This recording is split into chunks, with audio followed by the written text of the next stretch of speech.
Hey guys, welcome to Little Big Podcast. This is episode 119. I'm Austin. I'm Daniel. And we are your hosts.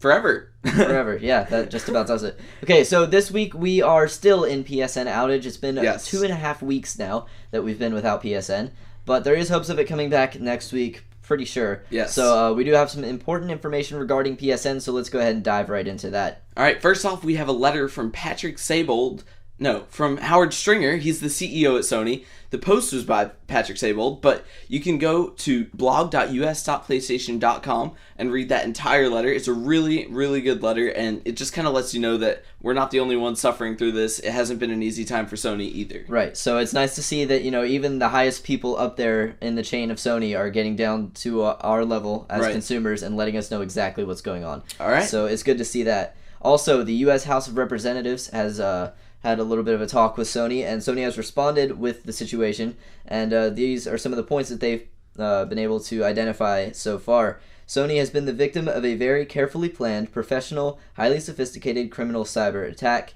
Sony Online Entertainment was also attacked. 22 million people, I believe. Yes. 22 million accounts, and they discovered on one of their servers a file called Anonymous with text "We are Legion." On April 25th, forensic teams were able to get a scope of exactly what was going on with the data breach, and then on April 26th, that's when they let everybody know about exactly what was going on, how many accounts were affected. Now, one of the craziest things about this is, like the Anonymous file, the big thing is Anonymous is still denying that they hacked the PlayStation Network, and they're saying that somebody framed them, but, they can't take any chances. They have to do the whole investigation. So that's, I guess, one thing. I know a while back, I guess when it first happened, we talked about Anonymous being the people who did it, and you guys were like, well, they're saying they're not doing it. Well, there are several, I guess, options, several things to consider here. Number one, if they didn't do it, then obviously someone's trying to frame them. Number two, if they're claiming they didn't do it, people within the group could still have gone out and done this on their own. They have the knowledge. It just might not have been an organized attack. Or, number three, they did do it, and they're lying. But we're not accusing them of lying. We're not accusing them of doing this. Those are just the three things to consider right now. Interesting points about that. And it's actually getting quite intense with that because, they're going back and forth saying, okay, did you do this? And they're like, no, it's getting quite a headache. But we're trying to get down to the bottom. Well, Sony's trying to get down to the bottom of it. Right. So, obviously, personal ID protection is one of the highest priorities going on right now at Sony. So they are delving into different things, which we're actually going to talk about a little bit later here, about how to protect your identity. And then they're taking several steps to upgrade their security, new servers, basically new way the PSN works, and all sorts of great stuff that's going on to make sure this does not happen again. Now, another thing about protecting our personal information, a lot of people were saying it was completely and totally unprotected before the hack. That's not exactly true, because if you'll remember, this is a very professional, very carefully planned out operation, as Sony has said. It's not that they didn't have it encrypted, it's that these people can get past, any encryption. It's not like Sony's the only company that's ever been hacked. You got to keep all this stuff in mind. All right, so basically, a big question you guys have been asking is, okay, what am I going to get from this? Now, personally, I understand, paid PS Plus subscribers definitely deserve compensation for being out of the service for a month. And obviously, you get the free month back. But, as free PSN users, we are not guaranteed to have the service up.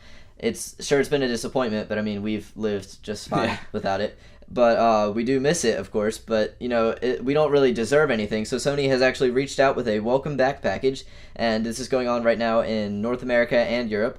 The North America package is free PlayStation Plus for 30 days for everybody, and then those of you who have PS Plus will get it for 30 additional days with no charge. Right, and the welcome back package for Europe is a choice of 2 PlayStation 3 games off of a list of 5, and a choice of 2 PSP games off of the list of 4. If you're a PS3 owner, you get the PS3 selection. If you're a PSP owner, you get the PSP selection, obviously. Right, and that's really, really super nice of them to do. Okay, so the big thing right here, and at least in my mind, this is the really huge thing. They are providing, in North America right now, free ID theft protection. Right. They're doing this through a very big professional company. There are going to be emails going out to your inbox pretty soon, and you're going to be able to register through this company's website. And they're going to give you several benefits to help you watch out for ID theft. And it's going to include suspicious activity alerts and a $1 million protection policy should something happen. Right. And there's also an ID theft protection program coming to Europe as well. There are details on that coming to blog.eu.playstation.com. Okay, so that's all the PSN news that we have for you guys. Now, time to move on to Little Big Planet stuff. And yes, we did say it this episode. I just realized you guys were like, whoa, they didn't say Little Big Planet at all last week. I know, that was kind of surprising. Yeah. I mean, that was definitely a first. But anyway, that's beside the point. The big thing this week is Mind the Gap when it comes to us. And the big deal with that was it was delayed till May 7th. It's still not up on May 7th.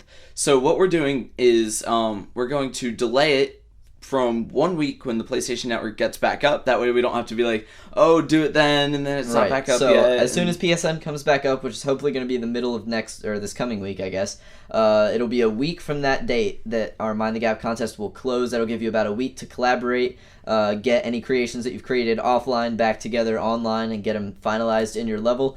If that's still not working out as enough time, we can obviously extend it a few days. This is a very flexible contest, obviously, because of the unfortunate timing of all of this. But I think they hacked it because of us. They're like, oh, we want the crown. They tried to hack it and steal it. But we are definitely sympathizing with you guys, because I know that would be quite terrible to say, okay, as soon as it comes back in, post your levels and that's done. So we're giving you a week after that happens. Right, and once again, these will be judged by Johnny Hopper from Media Molecule. Well, I guess it is. And it's still John, it's just a different John.